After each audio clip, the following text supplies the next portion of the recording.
this episode in Hindi, switch to timestamp 3 minutes and 47 seconds. Hello and welcome to another episode of Legal Update. The topic of discussion is Bombay High Court permits live-in relationship. Why in news?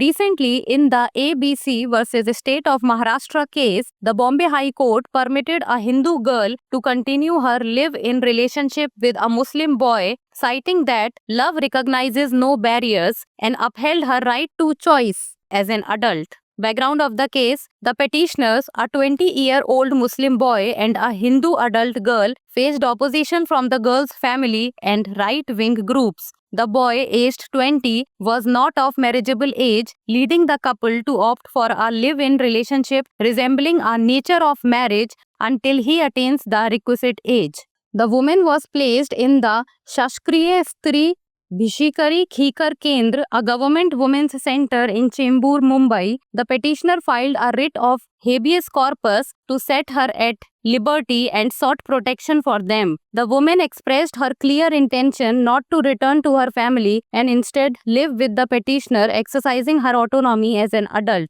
Court observation: the bench of Justices Bharti Dangre and Manjusha Deshpande observed that the woman was an adult capable of making her own decisions and her detention in the shelter violated her fundamental rights. The bench clarified that live-in relationships do not necessarily amount to relationships in the nature of marriage as per the Protection of Women from Domestic Violence Act 2005. The judges emphasized that as an adult, the girl had the legal right to make her own decisions about her life, free from societal or familial interference. Legal provisions in relation to live-in relationships. There is no law specifically addressing live-in relationships, but the Indian judiciary has developed jurisprudence over the years through a series of judgments. According to the Supreme Court judgment in Badri Prasad versus Deputy Director of Consolidation 1978, live-in relationships in India are legal but subject to caveats like age of marriage, consent, and soundness of mind. The legality of live-in relationship stems from the Articles 19 Clause A and Article 21 of the Constitution of India 1950. Supreme Court in Lata Singh versus State of Uttar Pradesh 2006 ruled that two persons of opposite sex living together are not doing anything illegal,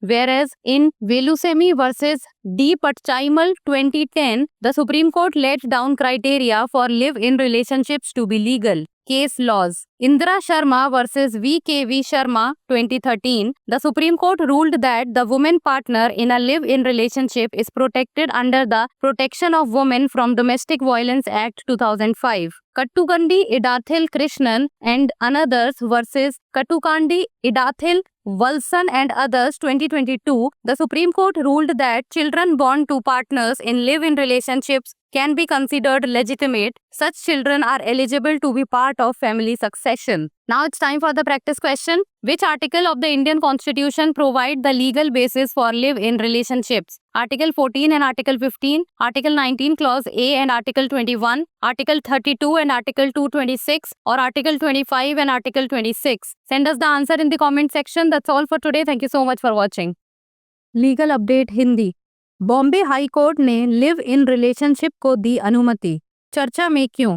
हाल ही में ABC बनाम महाराष्ट्र राज्य मामले में बॉम्बे उच्च न्यायालय ने एक हिंदू लड़की को एक मुस्लिम लड़के के साथ लिव इन संबंध जारी रखने की अनुमति दी, यह कहते हुए कि प्यार किसी बाधा को नहीं मानता और एक वयस्क के रूप में उसकी पसंद के अधिकार को बरकरार रखा। मामले की पृष्ठभूमि: याचिकाकर्ता एक 20 वर्षीय मुस्लिम लड़का और एक हिंदू वयस्क लड़की को लड़की के परिवार और दक्षिणपंथी समूहों से विरोध का सामना करना पड़ा। लड़का, जिसकी उम्र 20 वर्ष है, विवाह योग्य नहीं था, जिसके कारण जोड़े ने एक विवाह के स्वभाव जैसा एक लिव इन रिलेशनशिप चुनने का निर्णय लिया। जब तक वह आवश्यक उम्र नहीं प्राप्त कर लेता, महिला को मुंबई के चेंबूर में स्थित सरकारी महिला केंद्र शासकीय स्त्री भिशेकरी खीकर केंद्र में रखा गया था। याचिकाकर्ता ने उसे स्वतंत्र करवाने के लिए बंदी प्रत्यक्षीकरण याचिका दायर की और अपने लिए सुरक्षा की मांग की। महिला ने स्पष्ट इरादा व्यक्त किया कि वह अपने परिवार के पास वापस नहीं लौटना चाहती है और इसके बजाय वह याचिकाकर्ता के साथ रहकर एक वयस्क के रूप में अपनी स्वायत्तता का प्रयोग करना चाहती है। न्यायालय की टिप्पणी। न्यायमूर्ति भारती डांगरे और न्यायमूर्ति मंजुषा देशपांडे की पीठ ने कहा कि महिला वयस्क है, अपने निर्णय लेने में सक्षम है और आश्रय गृह में उसे हिरासत में रखना उसके मौलिक अधिकारों का उल्लंघन है। पीठ ने स्पष्ट किया कि घरेलू हिंसा से महिलाओं का संरक्षण अधिनियम 2005 के अनुसार लिव इन संबंध अनिवार्य रूप से विवाह की प्रकृति के संबंध नहीं है। न्यायाधीशों ने इस बात पर जोर दिया कि एक वयस्क के रूप में लड़की को सामाजिक या पारिवारिक हस्तक्षेप से मुक्त होकर अपने जीवन के बारे में स्वयं निर्णय लेने का कानूनी अधिकार है। लिव इन रिलेशनशिप के संबंध में कानूनी प्रावधान। लिव इन रिश्तों में संबंधित कोई विशिष्ट कानून नहीं है, लेकिन भारतीय न्यायपालिका ने पिछले कुछ वर्षों में अनेक निर्णयों के माध्यम से न्यायशास्त्र विकसित किया है। बद्री प्रसाद बनाम उप निदेशक समेकन 1978 में सर्वोच्च न्यायालय के निर्णय के अनुसार भारत में लिव इन संबंध कानूनी है, लेकिन विवाह की आयु, सहमति और मानसिक स्वस्थता जैसी शर्तों के अधीन है। लिव इन रिलेशनशिप की वैधता भारतीय संविधान 1950 के अनुच्छेद 19(1) और अनुच्छेद 21 से उत्पन्न होती है। लता सिंह बनाम यूपी राज्य 2006 में सुप्रीम कोर्ट ने फैसला सुनाया कि विपरीत लिंग के दो व्यक्ति एक साथ रह रहे हैं और यह कोई गैरकानूनी काम नहीं है। वहीं बेलुसामी बनाम डी पच्चीमल 2010 में सुप्रीम कोर्ट ने लिव इन रिलेशनशिप को वैधानिक मानने के लिए मानदंड तय किए थे। संबंधित केस। इंदिरा शर्मा बनाम वीकेवी शर्मा 2013। सर्वोच्च न्यायालय ने फैसला सुनाया कि लिव इन रिलेशनशिप में रहने वाली महिला साथी को घरेलू हिंसा से महिलाओं का संरक्षण अधिनियम 2005 के तहत संरक्षण प्राप्त है।